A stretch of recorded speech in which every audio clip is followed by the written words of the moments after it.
Olá, amigo enxadrista, tudo bem? Sabe uma história aí de que a ameaça é mais forte do que a execução? Um cara aí que a gente conhece, o Ninzovich, andou dizendo isso aí. Mas nunca ninguém falou emocionalmente as implicações disso. É o que eu pretendo trazer para você aqui. Então, se lhe interessa, já fica por aí, deixa o like no vídeo, acompanha essa produção aí após a vinheta.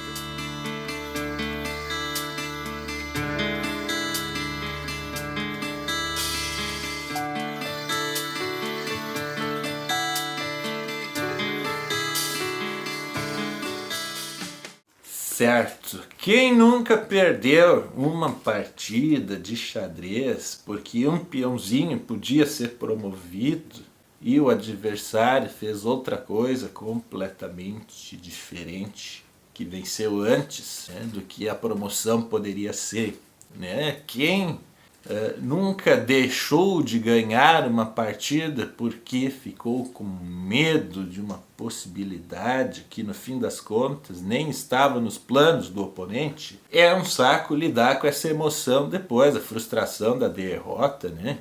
Complicado.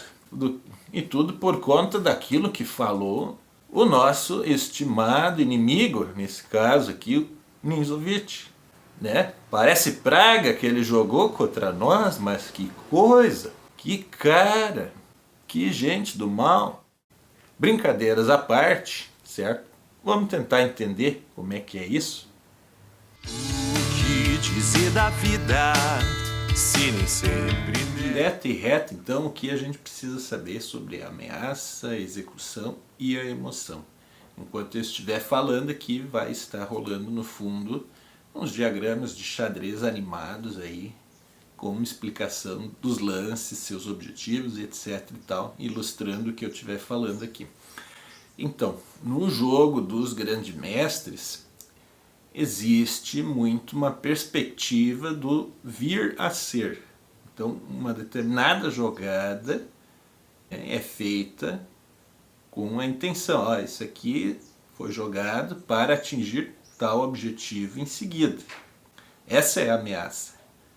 Aí o jogador responde, né, prevendo, antecipando, certo? Isso no nível dos grandes mestres.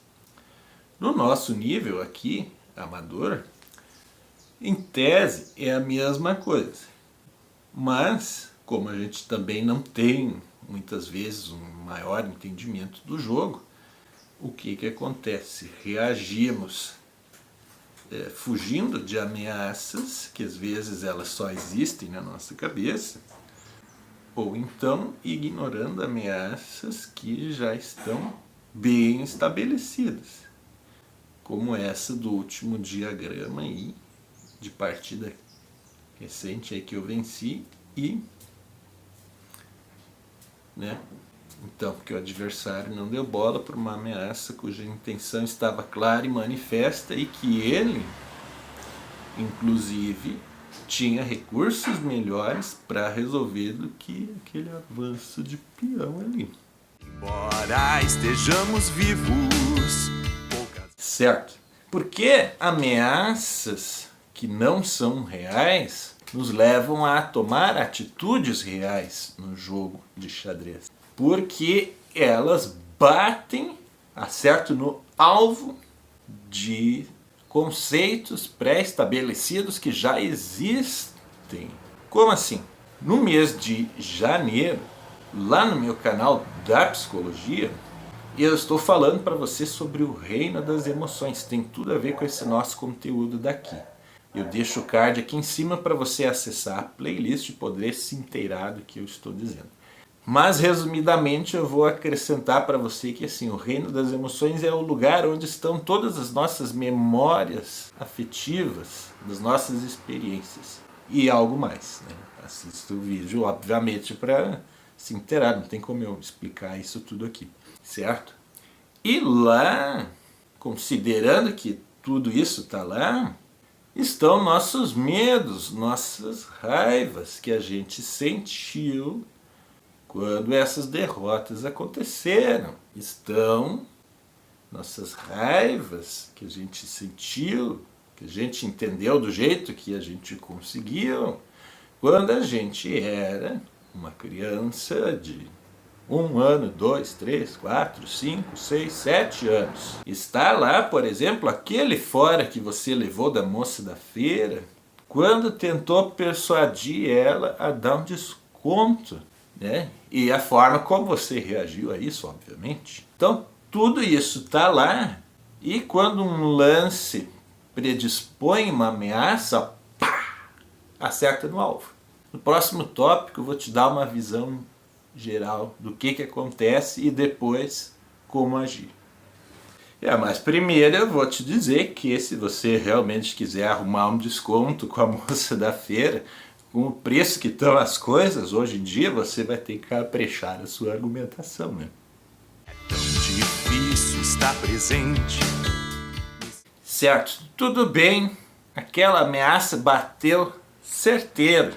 Lá nos registros que você tem de todas essas coisas, alguma delas reagiu, ficou ativa e te trouxe a mesma sensação que você já tem armazenado a esse padrão de experiência. Vamos fazer um paralelo aqui? Quando você vê determinadas posições no xadrez, você já não sabe exatamente que lance que tem que ser jogado? Isso é um exemplo de um padrão. Quando você tem a oportunidade de colocar uma torre lá na 8ª fileira e ninguém vai te recapturar, né? Um cheque na 8ª fileira é mate. Que delícia vencer uma partida assim, né? Aproveitando o erro do adversário. Pois então, isso é um exemplo de um padrão típico de xadrez. Um mate na fileira do fundo. Sentir-se ameaçado e a partir disso ter a necessidade de se defender, de se esconder para garantir a própria sobrevivência, aí sim, isso é um exemplo de um padrão emocional. Aí sim, isso é um exemplo de um padrão emocional. E o que você pode fazer então para solucionar eventuais tensões físicas e emocionais que você sinta como uma determinada ameaça de um lance jogado pelo seu oponente? É tão difícil estar ausente, mesmo estando... Primeiro, você pode dar uma respirada, né? Se for um xadrez pensado, se for nesse ritmo que a gente aborda aqui no canal, dos 3 minutos, né? Você vai ter que enfrentar essa situação da melhor maneira que você conseguir. Uma dessas maneiras possíveis é seguir o padrão que já existe na sua mente, né? Se for o padrão de fugir, você vai recuar a sua peça e vai fugir, porque é o que você já tem lá. Eu quero que você entenda é justamente isso. Isso é o que já existe lá. Então, no ritmo dos 3 minutos, você vai ter que incluir nos seus estudos fora das partidas de jogo de 3 minutos a abordagem de posições em que contenham esse perfil de ameaça que naquela partida você fugiu. Para daí, analisando com calma, sem a pressão do tempo, você identificar outros lances, calcular outras linhas, outras variantes, e aí você vai estar incluindo uma resposta nova, uma resposta de jogo. Isso é uma técnica, né, um procedimento que você pode fazer para resolver a questão do jogo. Estando frente a frente. Para resolver a questão emocional, eu vou indicar para você que você faça o seguinte: você respira pelo tempo que achar necessário e confronta com aquilo que você já souber que está lá no seu reino das emoções, no seu arquivo aí de memórias, né, de sensações e etc. Ah, mas eu não sei nada sobre o que tem ali, ou eu até sei praticamente tudo, mas de uma forma bagunçada. Posso lhe ajudar de outras maneiras. Você pode acessar os meus serviços da psicologia para entender como é que funciona a sua dinâmica emocional, pegar uma ou outra orientação mais específica, se você quiser, ou então, se você entender que você precisa mesmo de uma terapia que Existem questões muito profundas que precisam ser transformadas gradualmente, também posso lhe ajudar com a Gestalt terapia, certo? Então, link na descrição, caso essa seja a sua demanda. Certo? Gostou do que você viu aqui hoje comigo sobre xadrez e emoção? Ameaças reais e ameaças que só existem no reino das emoções? Então, se esse conteúdo agregou para a sua vida, para a sua jornada enxadrística, eu tenho um pedido para fazer para você. Nós precisamos ajudar o enxadrista brasileiro a ter um contato diferente com esse aspecto do jogo. Então, eu vou pedir para você compartilhar com as pessoas que você ama e que gostam de xadrez e que você quer ver bem jogando xadrez. Seja pessoas que você sabe que gostam de competir no xadrez ou até mesmo quero levar uma carreira profissional nesse esporte, certo? Esse conteúdo existe, gente que pratica o xadrez só por diversão para resolver esse tipo de problema que normalmente as pessoas não olham, certo? Então, falei dos meus serviços também, link na descrição. Quero agradecer imensamente por você existir e me assistir. Até! Isso que é sempre bom. Agradecer pelo dia em seu caminho, pelo pássaro